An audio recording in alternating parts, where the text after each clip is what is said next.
बच्चों, आज आप मेरे साथ आपकी पाठ्य पुस्तक बसंत भाग 2 का पाठ 19 पढ़ रहे हैं, जिसका की नाम है आश्रम का अनुमानित व्यय। बच्चों, यह एक लेखा जोखा है और इस लेखा जोखा को प्रस्तुत किया है मोहनदास करमचंद गांधी जी ने, यानी कि हमारे महात्मा गांधी जी ने।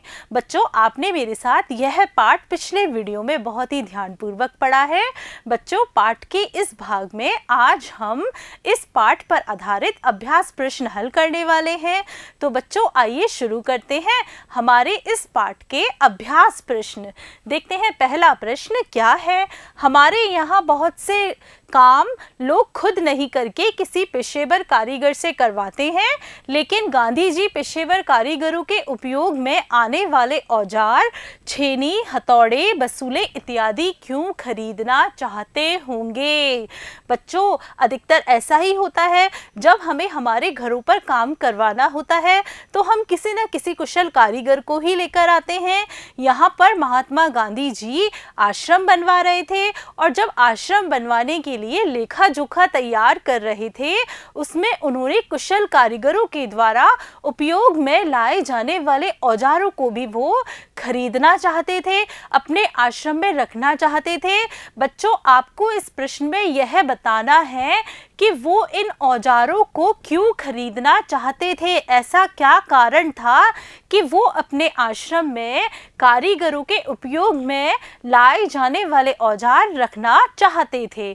बच्चों, इस प्रश्न का उत्तर हम इस तरह से देंगे। देखिए, गांधी जी छेनी, हथौड़े, बसूले इत्यादि इसलिए खरीदना चाहते होंगे जिससे प्रत्येक व्यक्ति को उसके अनुरूप काम मिल सके।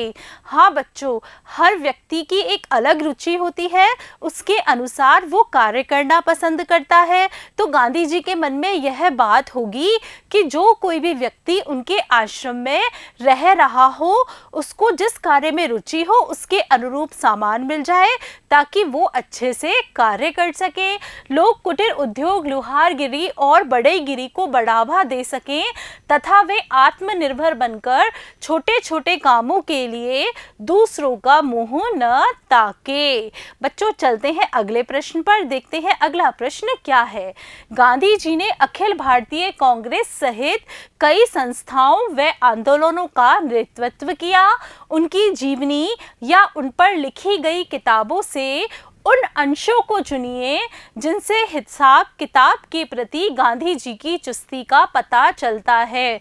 बच्चों, इस प्रश्न में हमें क्या करना है, हमें गांधी जी के जीवन से उन अंशों को ढूंढना है जिससे कि हमें यह पता चले कि गांधी जी हिसाब किताब के पक्के थे, हिसाब किताब रखने में चुस्त थे। तो बच्चों, इस प्रश्न का उत्तर हम इस तरह से देंगे। देखिए, गांधी जी पहले से ही हिसाब किताब में चुस्त थे। अपने विद्यार्थी जीवन में गांधी जी पाई पाई का हिसाब रखते थे। वे कभी भी फिजूल खर्ची नहीं करते थे। यहाँ तक कि वे पैसा बचाने के लिए कई बार कई किलोमीटरों तक पैदल यात्रा भी किया करते थे, क्योंकि उनका मानना था कि धन को ज़रूरी कामों में ही खर्च करना चाहिए। इसी हिसाब किताब की चुस्ती के कारण वे सारे आंदोलनों को सफलतापूर्वक चला पाए। बच्चों, चलते हैं अब हम अगले प्रश्न पर। देखते हैं, मान लीजिए आपको कोई बाल आश्रम खोलना है। इस बजट से प्रेरणा लेते हुए उसका अनुमानित बजट बनाइए। इस बजट में दिए गए किन किन मदों पर आप कितना खर्च करना चाहेंगे। बच्चों, आप लोगों ने यह पाठ बहुत ही ध्यानपूर्वक पढ़ा है और गांधी जी की हिसाब किताब की चुस्ती को देखा है कि गांधी जी ने किस तरीके से पूरे आश्रम बनाने का लेखा जोखा तैयार कर दिया था। तो बच्चों, आपको इस पाठ पढ़कर कुछ न कुछ प्रेरणा मिली होगी कि गांधी जी ने जिस तरह से बजट प्रस्तुत किया है, लेखा जोखा तैयार किया है, ऐसा ही आपको करना है। आपको क्या करना है, आपको मानना है कि आप कोई बाल आश्रम खोलने जा रहे हैं। बाल आश्रम क्या होता है, जहाँ की बहुत सारे बालक रहते हों, उनके लिए आप कोई व्यवस्था कर रहे हों और उस बाल आश्रम को बनाने में कितना रुपया कहाँ कहाँ खर्च होगा और कैसे कैसे उसकी व्यवस्था होगी, आपको एक ऐसा लेखा जोखा तैयार करना है। साथ ही आपको बताना है कि किन किन मदों पर आप कितना खर्च करना चाहेंगे। तो बच्चों, इस प्रश्न का उत्तर हम इस तरह से दे सकते हैं। देखिए, यदि हमें कोई बाल आश्रम खोलना है तो हमें निम्न मदों पर खर्च करना होगा। देखते हैं क्या है। सबसे पहली बात आती है इमारत की। बाल आश्रम खोलेंगे तो हमें एक इमारत का बंदोबस्त भी करना होगा, क्योंकि बच्चे किसी भवन में तो रहेंगे ही। तो इस इमारत को बनाने में खर्चा आएगा हमारा 10 लाख। इसके बाद हमें ज़रूरत पड़ेगी प्रबंधक की, जो कि सारे प्रबंध देखेगा। उसे हम तनख्वाह देंगे तो क्या देंगे? 15,000 रुपये मासिक। फिर हमें सहायक कर्मचारी भी चाहिएंगे ताकि अलग अलग काम कर सकें। उनके लिए 35,000 रुपये मासिक हमें चाहिएंगे। चूँकि बाल आश्रम है तो हमें बालकों के वस्त्र, बिस्तर, पुस्तकें, शिक्षा व्यवस्था आदि पर भी पैसा खर्च करना होगा। इनकी भी व्यवस्था करनी होगी। इस पर हमारे खर्च होंगे 2 लाख सालाना। फिर खाद्य पदार्थों पर भी खर्च करना पड़ेगा। तो खाद्य पदार्थों पर हमारे होंगे 25,000 रुपये मासिक। अन्य खर्च हमारे देखिए, बिजली, पानी, रखरखाव, चिकित्सा, बहुत सारे खर्च होते हैं, वो मिलाकर हो जाएंगे हमारे 30,000 रुपये मासिक में। इस तरह से हमारे बाल आश्रम का कुल अनुमानित खर्च कितना हो जाएगा? 13,05,000। तो बच्चों, चलते हैं अब अगले प्रश्न पर। देखते हैं अगला प्रश्न क्या है। आपको कई बार लगता होगा कि आप कई छोटे मोटे काम जैसे कि घर की पुताई, दूध दुहना, खाट बुनना करना चाहें तो कर सकते हैं। ऐसे कामों की सूची बनाइए जिन्हें आप चाहकर भी नहीं सीख पाते। इसके क्या कारण रहे होंगे? उन कामों की सूची भी बनाइए जिन्हें आप सीखकर ही छोड़ेंगे। बच्चों, ये बहुत ही अच्छा प्रश्न है।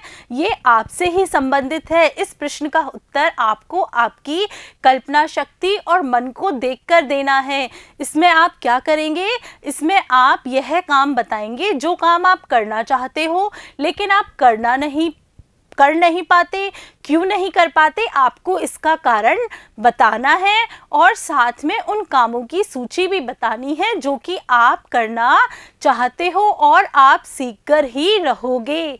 तो बच्चों, इस प्रश्न का उत्तर हम इस तरह से दे सकते हैं। देखिए, हमारे जीवन में ऐसे बहुत से कार्य हैं जिन्हें कि हम चाहकर भी सीख नहीं पाते, जैसे कि कॉपी बनाना, सिलाई करना, मेज़ कुर्सी बनाना, टोकरी बनाना, कपड़े रंगना, चप्पल जूते ठीक करना आदि।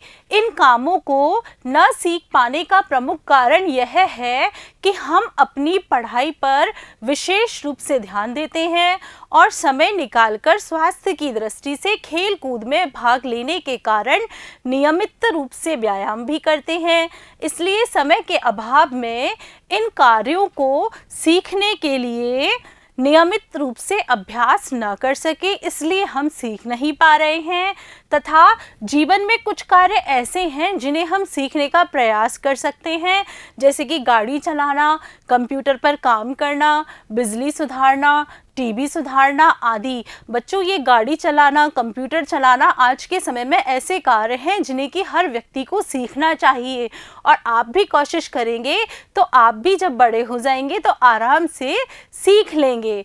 चलते हैं अगले प्रश्न पर। इस अनुमानित बजट को गहराई से पढ़ने के बाद आश्रम के उद्देश्य और कार्य प्रणाली के बारे में क्या क्या अनुमान लगाए जा सकते हैं।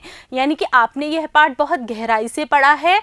पाठ के आधार पर आपको इस पाठ के आश्रम के उद्देश्य बताने हैं और बताना है कि इसकी कार्य प्रणाली कैसी है। तो बच्चों, इस प्रश्न का उत्तर हम इस तरह से दे सकते हैं। देखिए, इस अनुमानित बजट पाठ को गहराई से पढ़ने के बाद आश्रम के उद्देश्य निम्नलिखित हो सकते हैं। देखिए, पहला है स्वावलंबन का पाठ पढ़ाना। बच्चों, गांधी जी जो अपने आश्रम को स्थापित करना चाहते थे, उसमें वो चाहते थे कि यहाँ पर रहने वाला प्रत्येक व्यक्ति स्वावलंबी बने। देखिए, लोगों को आजीविका प्रदान करना। गांधी जी चाहते थे कि आश्रम में जितने भी लोग रहें वो कुछ ना कुछ काम करें और उन कामों से उनको आजीविका की व्यवस्था हो जाए। लघु उद्योगों को बढ़ावा देना और छोटे छोटे उद्योगों को भी बढ़ावा देना चाहते थे। आश्रम को बढ़ावा देना। पाठ के अनुसार आश्रम की कार्य प्रणाली मुख्यतः आत्मनिर्भरता, आपसी सहयोग और सरलता पर आधारित थी, यानी कि बहुत ही अच्छी थी। बच्चों, आज आपने मेरे साथ आपकी पाठ्यपुस्तक बसंत भाग 2 के पाठ आश्रम का अनुमानित व्यय के अभ्यास प्रश्न हल किए। बच्चों, मुझे पूरा विश्वास है कि आपको इस पाठ के अभ्यास प्रश्न बहुत ही अच्छे से समझ में आ गए होंगे तथा कुछ प्रश्नों के उत्तर तो आपको यहीं याद हो गए होंगे। धन्यवाद बच्चों।